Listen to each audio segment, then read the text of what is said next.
The big news. Are you ready? I've been trying, if you haven't noticed, I've been trying to delay talking about it because I'm not happy. I'm actually quite upset.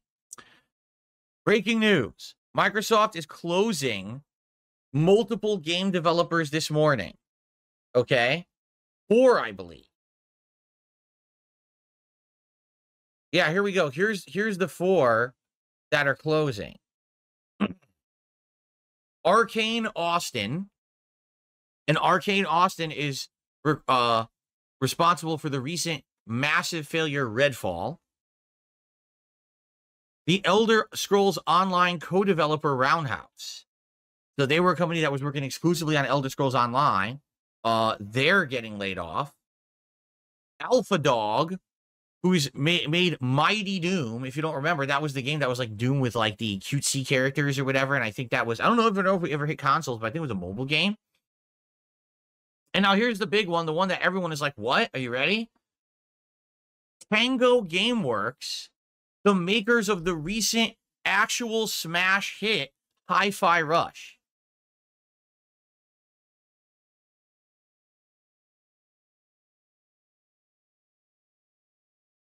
What?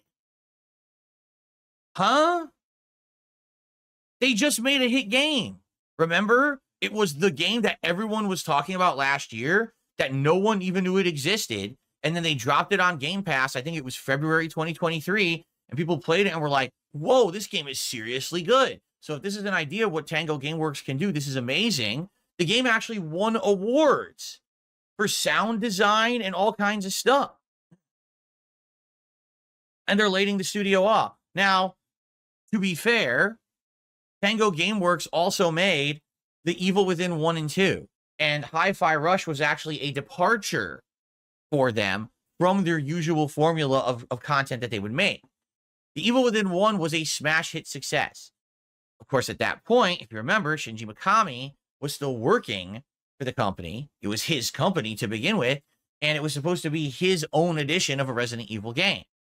It did very well, and then it led them to make a sequel. However, what happened with The Evil Within 2, I feel, is probably one of those sad, really infamous mismanagement stories that you hear in the game industry. So Evil Within 2 dramatically improved upon the original game in every way. The graphics were better. The gameplay elements and controls were better. The game opened up and wasn't just linear like the first game, but instead had many open areas you could explore with optional side quests and content. And overall, the plot was better and had a definitive and fun ending. What happened with it? I'll tell you what happened with it. They completely mismarketed it. Unlike Evil Within 1, where you saw ads everywhere, in the stores, on TV, online, there was almost no marketing whatsoever for Evil Within 2. No one even knew it was coming out, besides those following game release schedules. And so when it came out, everyone was like, huh? I didn't even know that was out. And then I played it. I was blown away at how good it was. And sadly, no one knew about it. Like, people were learning about the game by coming to my streams. And I was like, what? That's stupid. You know, I don't know what happened, why they marketed the hell out of the first Evil Within. It did really well. Then they decided to just not market the second one. And they just thought it was going to do good. That's not how gaming works. You know, that's not how business works or the industry. It doesn't make a lot of sense at all. Then remember, the next game that they made was Ghostwire Tokyo. And if you remember, Ghostwire Tokyo originally actually was supposed to be Evil Within 3, but then got changed into a totally different project about halfway through, redesigned to be a first-person ghost hunting game. And personally, I think visually it's nice and the story is interesting. It just gets far too repetitive. Once you get about halfway into the game, it loses its steam because there's nothing else the game offers in the new gameplay department. But I mean, anytime, all right, that you hear of studios closing, you're sad, all right? But this is what?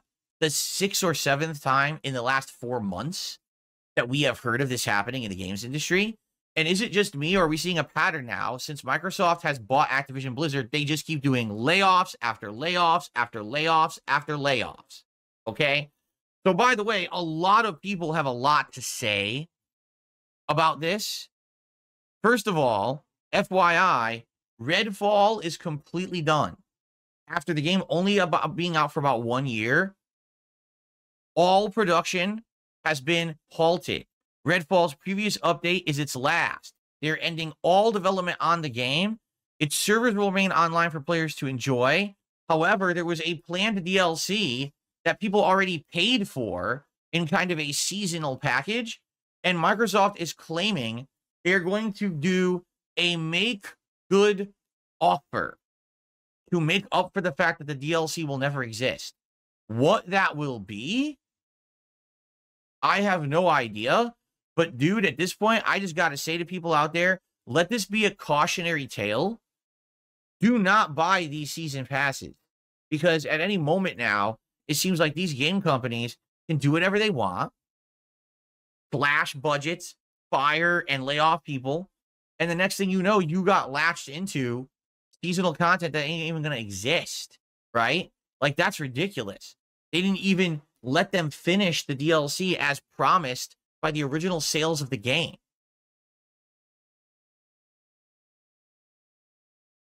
So that's really sad.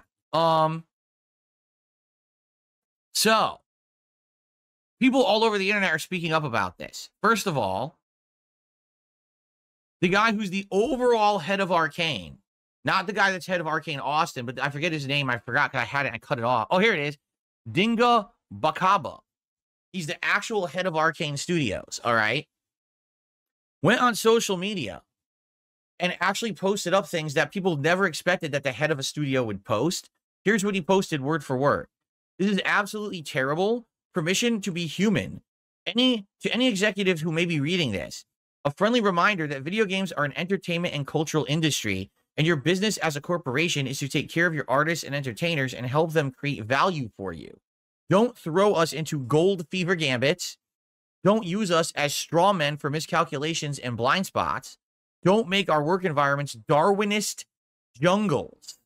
You say we make you proud when we make a good game. Well, make us proud when these times are tough. We know you can because we've seen it before. That is scathing. He is outright saying that management essentially don't know what the fuck they're doing at Microsoft. They have absolutely no idea how to run the company. Just listen to what he said, right? Don't throw us into gold fever gambits, right? Hey, this game's going to be a gold rush, everyone. Rush, rush, rush, push, push, push, get this game out, right? Don't use us as straw men for miscalculation and blind spots, right? If you're the management of a major gaming company and you put your eggs in a basket and it doesn't sell, whose fault was that? You're the one who told those fucking people to make that game, right? I hearken this back, all right, to EA and the Mass Effect developer BioWare making Anthem. Literally, BioWare told EA, we don't want to make this game. We are not good at cooperative online experiences. We're good at single-player narrative-based games. Let us make what we can cook. Let us cook our specialty. To which EA said, no, make this game because it's hot now. They ended up putting out Anthem, and it's the biggest flop they've ever made. And now they haven't put out a game in so many years. It's ridiculous, right?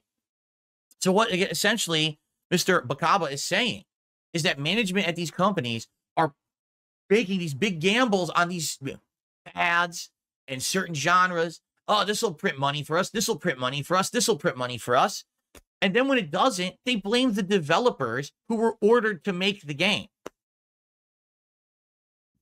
You're the ones in charge. You're the one steering the ship.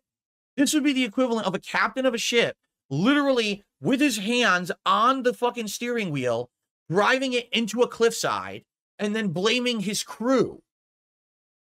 Why did you do that? Captain, you're the one. You have the fucking helm. What the fuck are you talking about, you idiot? You know? And then keep going. Don't make our work environments Darwinist jungles.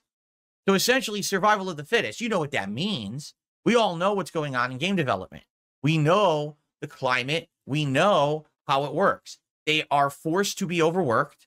They are forced to work insane amounts of hours. They are forced to crunch, crunch, crunch. And essentially what he's saying is those who are able to do it seem to be getting rewarded, applauded, you know, promoted. And those who are just normal fucking people and want to have a normal job are being basically told, well, survival of the fittest, too bad, right? Right? It's pretty fucked up. So, and again, this is a big scathing statement. You say that we make you proud when we make a good game. We'll make us proud when times are tough. We know you can because we've seen it before. So he's saying is, why is it that when we make something good, you say good job, but then you don't actually try to figure out the root cause of what happened or even help us at all when a game goes poorly? Instead, you just lay us off, right? It's kind of fucked up. I agree. Again, do you really think that the people who made Redfall sat there and they said, you know, today we decided we're going to make a bad game because there's just too many good ones out there? I mean, we made the Thief series, or not Thief, we made the Dishonored series, you know, we made Prey, those are good games. You know, we made Deathloop, that's kind of a debatable. Critics really liked it, other people didn't, but at least, you know, it's at least overall positively received. You know, we decided now we're just going to make a turd. We're going to sit down, we're going to put all this time and effort into making a really horrible game, right? I'm sure that's what they did. I mean, that's what all these game developers do, right? They just decide actively to make trash. Of course, right? In fact, what's funny about that is, if you remember when Redfall came out last year, and everyone knew the game was an unfinished, horrible mess, okay? Let's be honest here. What is going on, Jasper? He's standing here staring at me. When the game came out, Phil Spencer himself was interviewed, and he said, Phil, you know, you own Bethesda now. Microsoft owns Bethesda. Bethesda owns Arcane. So how did this game come out like this? Everyone, you could play for 5 minutes, you know the game's not done. It's not polished. It's not finished. It's full of bugs. What happened here? And Phil Spencer's response was, you know, maybe we should have had a little bit more of a hands-on approach with that one.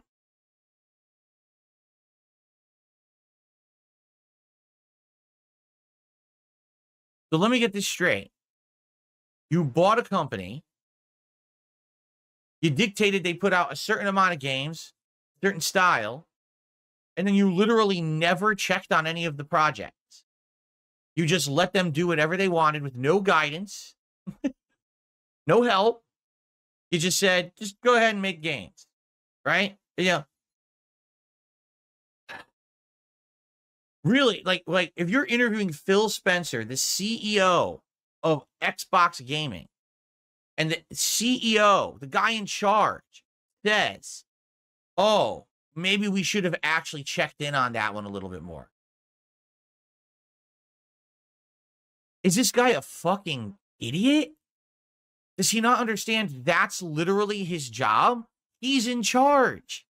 So when Redfall comes out and is a piece of steaming dog shit, it's not finished, it's broken, and everyone in the community is panning it because it's so bad, should it be Arcane that looks bad? No, it should be Phil fucking Spencer that looks bad, because he's the one who's responsible. He's the one in charge. He's the one who's steering the ship. Why did he not know that the game was unfinished? What the fuck does he do all day? Really? What do you do? If you're the CEO of Xbox Gaming, you're not checking on the fucking games your company makes? Then what do you do? I want to know.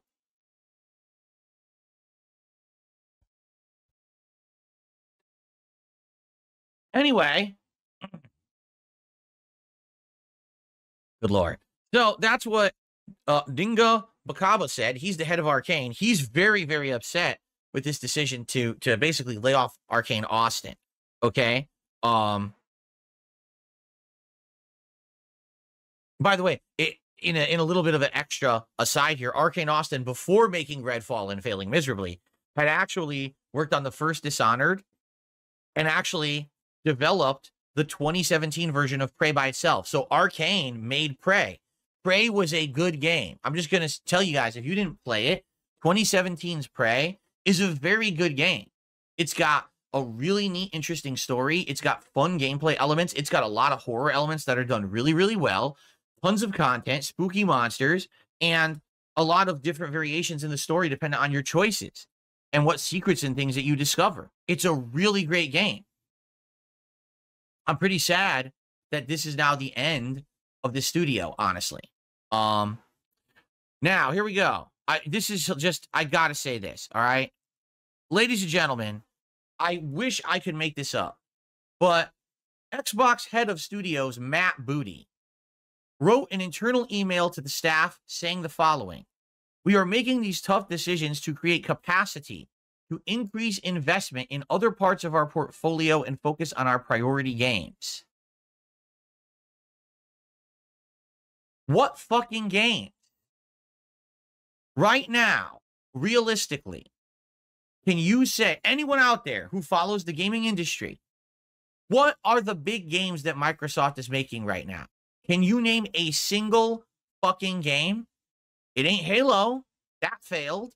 Is it Gears of War? We haven't heard from that in years, and the last one was good, but it's certainly not what it used to be in the original trilogy, right? What are the big games? It ain't Starfield. Starfield is a huge failure and flop, and no one fucking likes it, right? Like, what are they talking about? What fucking games? Elder Scrolls, which we have no idea when it's coming out, and you have no idea of any time frame, we have no information about? What the fuck is he talking about? We're laying off people to focus on our big games. You don't have any big games. You are the head of Xbox Studios, and you have no fucking games. You are an idiot. You are inept at what you do, and you should be fucking fired for writing that email. Really. In fact, I'm going to say this, and you can quote me on this, and you can go ahead and clip this clip, all right? When these things are now happening, it's one thing if there's one round of layoffs. This is what? The third?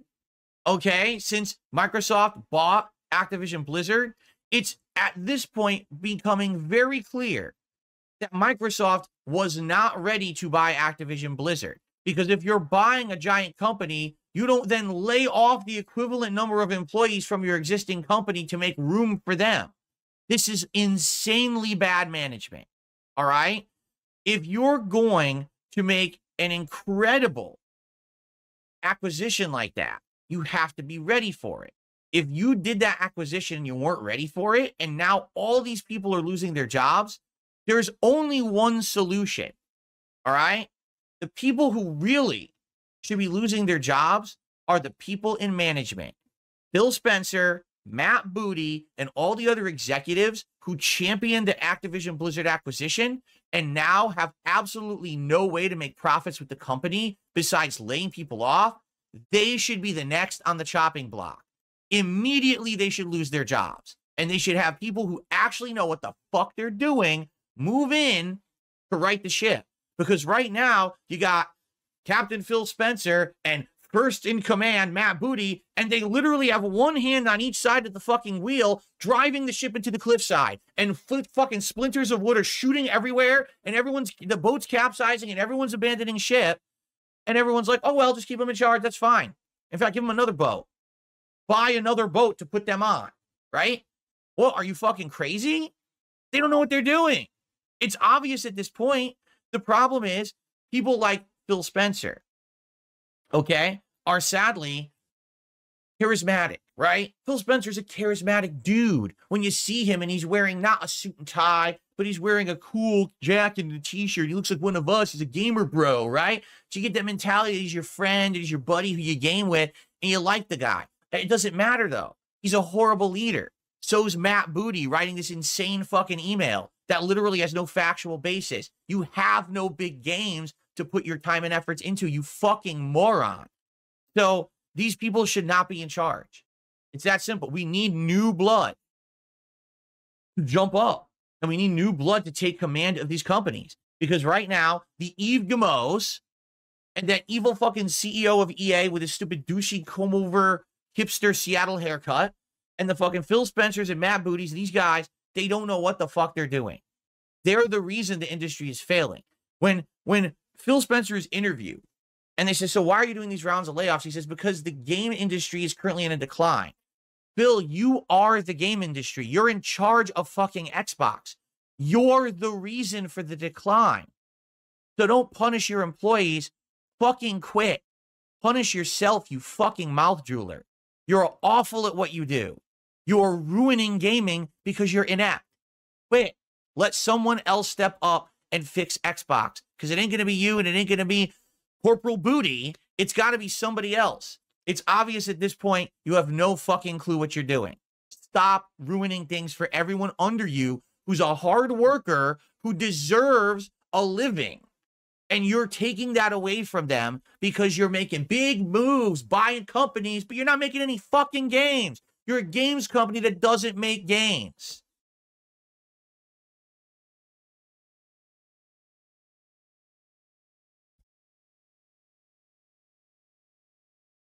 I'm a little upset about this topic. I don't know if you guys can tell. Well, one thing's for sure. After today, I don't think anyone's going to call me an Xbot or Xbox fanboy. I'm pretty upset, honestly. And I just don't even know what's going to happen anymore. You know what I'm saying? I just don't even know. How can you even exist? They're literally doing nothing right at all. I don't think that they have done a single correct action in the last year.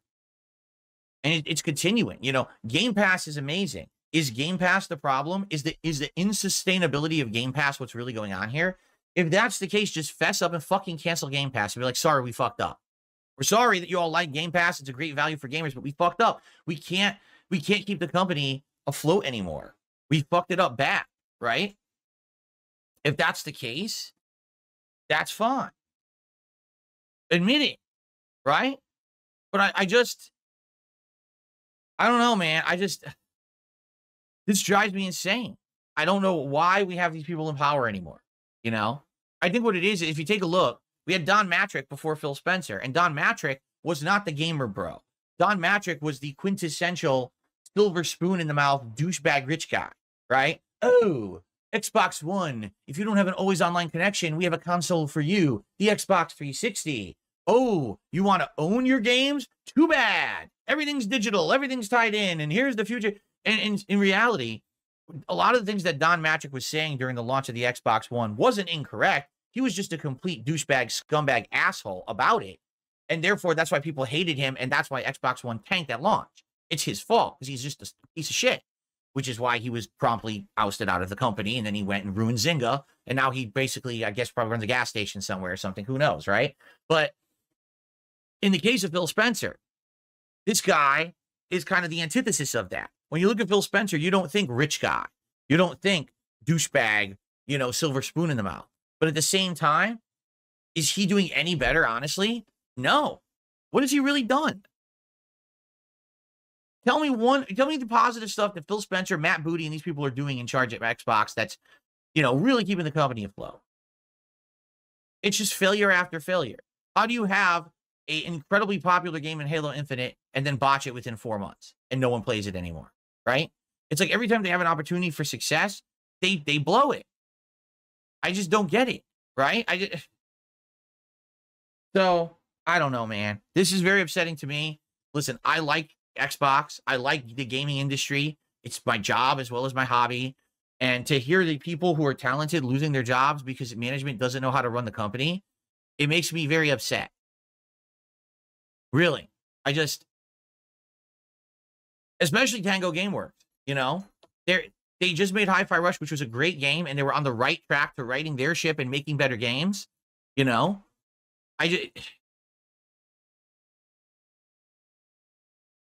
Exactly. Don Finucci says, Phil Spencer currently has no signal. He's on his mega yacht in Belize. He can't hear you. There you go. Well, yes, of course. Bader says, well, Hi-Fi Rush was not financially successful by Microsoft standards. Yes, because they didn't advertise it. Remember what they did? They didn't even announce it. They just shadow dropped the game. And the game developers actually voiced their discontent with that model after the game launched. They said, we're happy that people are liking it now, but this game was ready like last year, and we don't know why Xbox didn't announce it. Like, they had a perfect opportunity during that Xbox event last year in 2022 to get hyped for it and get people excited for it, and they literally just kept the fucking game a complete secret and shadow dropped it in early 2023 to no hoopla, no fanfare, just, oh, it's on Game Pass now, check it out. So why did you think it would sell? You see what I'm saying? Gee, Evil Within 2, we hope is a giant seller. Oops, no marketing. Gee, I wonder why it didn't sell. But these are management decisions. These are not game developer decisions. These are management decisions. These are Phil Spencer and Matt Booty decisions. And they're fucking up at every turn. And that's the point I'm trying to make here. Stop punishing the people who work the hardest to put out content for your company, and instead Punish the people who truly are making the awful decisions at the company day in and day out, over and fucking over at this point. Okay? At this point, and you know, by the way, not just them, you got to look at the heads of the other companies too, the fucking Todd Howards, who they all were banking on Starfield being a giant success, and it is totally not. I mean, it's not a huge failure, but it's definitely not anywhere near the level they thought it was going to get. It is not culturally relevant. It is not even in the major discussions of people when it comes to big RPGs. It's just a flop, you know? And these people need to be held accountable for their fucking actions, and they're not. We have enough people now who have lost their jobs, thousands of people losing jobs because of a few small people who don't know what the fuck they're doing. Why are they still in charge? If you're a shareholder of Xbox, Microsoft, what are you doing? Are you stupid? Do you not understand that these people are dumb and don't know what they're doing? Get them the fuck out. Shareholders have power. Get these motherfuckers out of there. They don't know how to do anything. If I had stock in fucking Xbox, I sure as hell would be trying to get these fuck faces out of there. Jeez. All right. That's enough of me ranting about it today, guys. I knew this was going to go long because I can't even, I'm so upset I can't even click the right screen. Look at this. Where am I? Hold on. Here I am. I'm so upset I can't even click the right transition. I hate this shit. I hate this industry when this happens. It makes me so upset. These people do not deserve to be jobless. They don't. These people are hard workers. They're trying to make good stuff. It's the management that's bad. Punish those who are responsible, not the fucking, you know, people on the ground level. This would be like saying McDonald's had a big gambit. They launched a brand new burger. Okay? But the burger was very expensive, the cost, but they were hoping really it was going to be amazing. Well, guess what? No one likes the burger. So they lost millions of dollars on it. So what did they do? They just fired 4,000 employees. Did the employees have the idea to make the burger? Did the employees fuck up the making of the burger at any point? No, no one liked the burger, the concept that it didn't work for McDonald's. Why would you fire people who work at the line level? What did they do wrong? How does that even solve the fucking problem? Oh, because we need to have the shareholders get their money. So fire the management who don't deserve it and take their $10 million salaries and give it to the shareholders. Right? Like, what is going on? How does corporate America not understand that these corporate structures are broken and don't work? And it's not just America. It's all these corporations. This structure doesn't work. You're paying a guy millions of dollars to sink your company. And then you're afraid to fire him. Right? What are you? I mean, that's insanity. How do you think this is an operational thing that's going to sustain? It's not. It's just not going to sustain. And then when Xbox folds, they'll blame the industry instead of the people in charge, right? Phil Spencer will say, oh, we're just in a slump. You're the slump. You're the one who made the slump. Okay. Well, I've ranted and raved enough. It's time for us to get to shout outs.